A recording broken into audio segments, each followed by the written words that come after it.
À l'image des récentes élections européennes, de plus en plus de Français se sentent concernés par les questions écologiques. D'autres redoutent un effondrement de la société, une peur de la fin du monde qui, vous le verrez, les a fait changer de mode de vie. On en parle même dans les plus hautes sphères de l'État. Idée verte, peur bleue, un reportage de Thomas Edoux et Sacha Zilinski. Et moi, je voudrais avoir toutes les données, par exemple du tunnel nord, qui soient les unes à côté des autres. Bruno est ingénieur à Paris dans les énergies renouvelables. Il est depuis longtemps sensible aux problèmes environnementaux. Mais ils restent à côté si tu les intervertis. Il y a quelques années, alors qu'il est en poste en Polynésie française, une situation bouleverse son quotidien.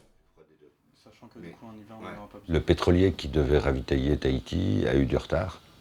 Et on s'est retrouvé à 48 heures d'un blackout total. Ça m'a permis de me rendre compte que le confort auquel on est habitué et qui nous semble naturel, il ne faut pas grand-chose pour que la machine déraille et qu'on perde ce confort. Depuis cette expérience, l'ingénieur a remis en question son mode de vie. Qui est la masse volumique, ça m'a l'air bon. Quelques jours plus tard, nous retrouvons Bruno à Évreux, à 100 km de Paris. C'est dans la campagne normande que l'ingénieur a décidé d'acheter une maison secondaire il y a 5 ans. Loin de l'agitation de la ville, c'est ici qu'il souhaite désormais passer la plupart de son temps. C'est quand même plutôt sympa comme endroit pour attendre la fin du monde, non?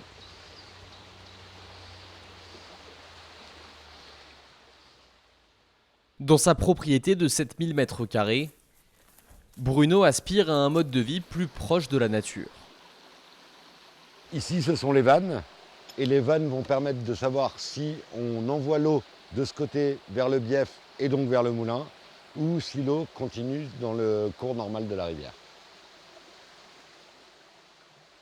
La véritable pièce maîtresse de cette bâtisse, c'est ce moulin à eau du XVIIIe siècle.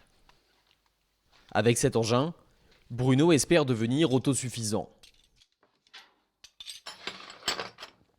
Oui, en plus, on dit souvent que les énergies renouvelables sont des énergies nouvelles. Or, c'est complètement faux. Les énergies renouvelables, c'est les premières qui ont été utilisées par l'homme. Avec ce moulin, j'aimerais me reconnecter avec la technique de nos ancêtres. Et je pense que c'est quelque chose de fondateur aussi. Chaque week-end, Bruno s'attelle à la restauration de son moulin. Il espère avoir fini d'ici la fin d'année. Son utilité à terme, ce sera sûrement de faire de l'électricité. Son autre grand chantier, c'est l'alimentation. Et donc ici, on a les oliviers, pour le jour où le climat normand sera équivalent au climat du sud de la France. En plus de l'électricité qu'il souhaite produire, l'ingénieur a également installé un compost biologique pour faire pousser ses propres légumes. Bon, dans ce compost, il y a tous les restes alimentaires qu'on peut avoir. Un moyen pour lui de mettre à l'abri toute sa famille en cas de catastrophe. Et si Bruno reste attaché aux techniques anciennes, il ne se refuse pas un peu de modernité. Donc là, on a une voiture assez ancienne, mais qui est petite et légère. Et mon but, c'est de faire de cette voiture une voiture hybride pour un coût d'environ 4 000 € maximum. Loin des anxiétés de la ville, Bruno attend paisiblement ce qu'il considère être un effondrement de la société actuelle. La fin d'un monde tel qu'on l'a connu. Pour moi, le changement, ce sera entre 2020 et 2030 quelque part. Donc c'est pas seulement le monde que connaîtra ma fille, c'est le monde que je connaîtrai moi. Et je ne serai pas encore à la retraite au moment où ce changement aura lieu, je le pense. Il n'y aura plus d'ordre, ce ne sera plus ordonnancé par un État comme on a aujourd'hui. Il risque d'y avoir des difficultés de ce type-là. Cette peur d'une transition brutale et violente, Bruno n'est pas le seul à l'avoir. L'avenir de notre société est débattu jusqu'aux plus hautes sphères de l'État. Ce matin au Sénat, on discute de ce sujet plutôt inhabituel. Qui sera jugé responsable si demain, en raison d'une pénurie, des émeutes venaient à survenir? Dans cette conférence de presse, 2 sénateurs et un scientifique tirent la sonnette d'alarme. Historiquement, sécurité et ressources ont toujours été intimement liées. Sur le pétrole, on croit que c'est normal, que c'est éternel et que cela sera autant accessible de manière très facile, ce qui est complètement faux. Les gouvernements, je parle au pluriel, doivent être bougés et le monde politique doit être bougé par la société civile. Plus fléché. Un projet de résolution est présenté aux journalistes et chercheurs présents dans la salle. Besoin de base, la nourriture. Son objectif ? Empêcher la France de manquer de nourriture en cas de catastrophe.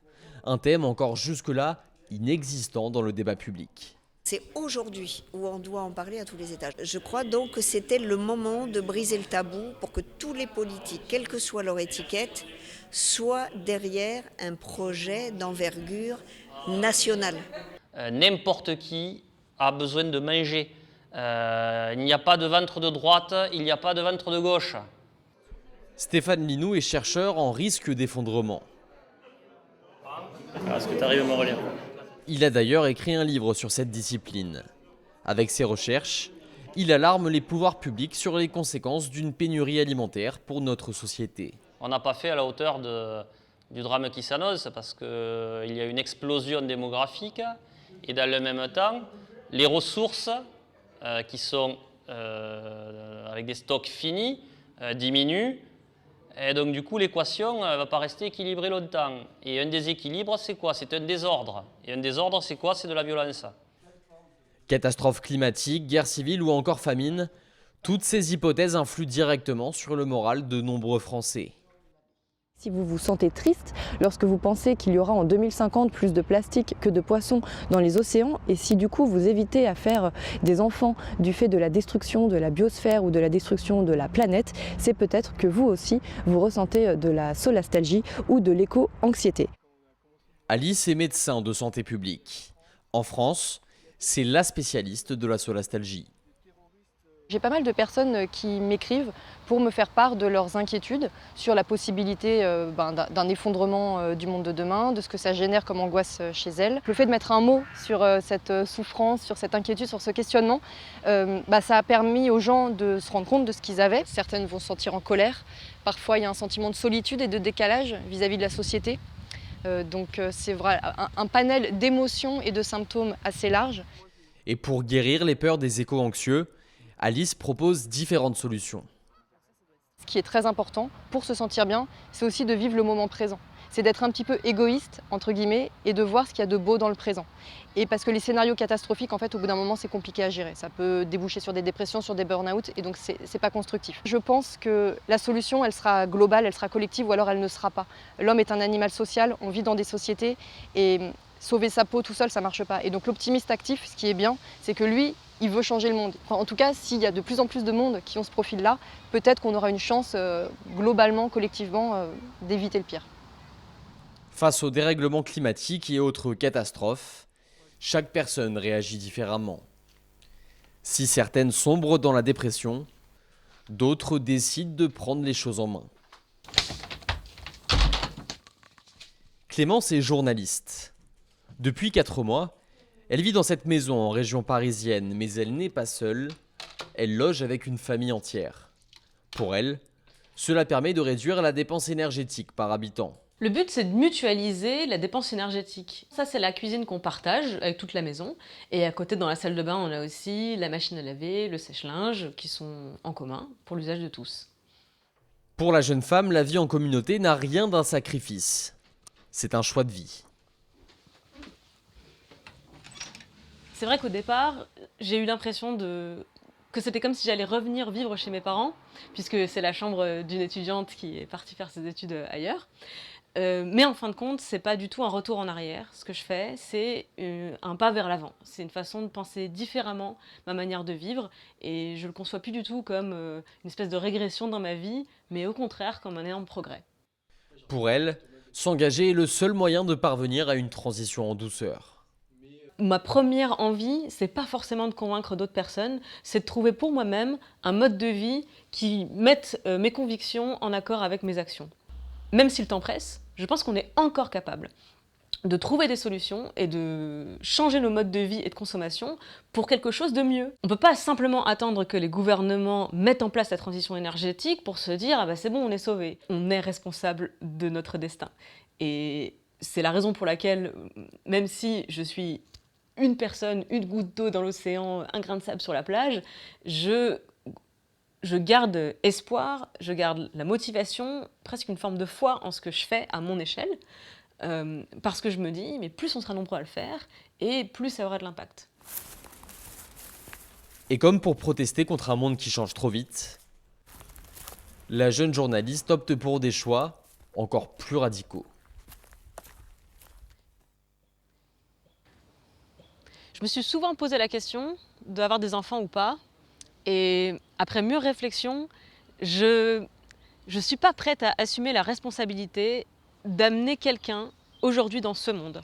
En disant ça, je sais pourtant pertinemment qu'on n'a jamais eu d'aussi bonnes conditions de vie, ici, en France, en Europe, c'est sûr. En revanche, d'ici 18 à 20 ans, si on fait rien, si on ne change pas, si effectivement, je pense que nos enfants n'auront pas du tout la même vie que nous.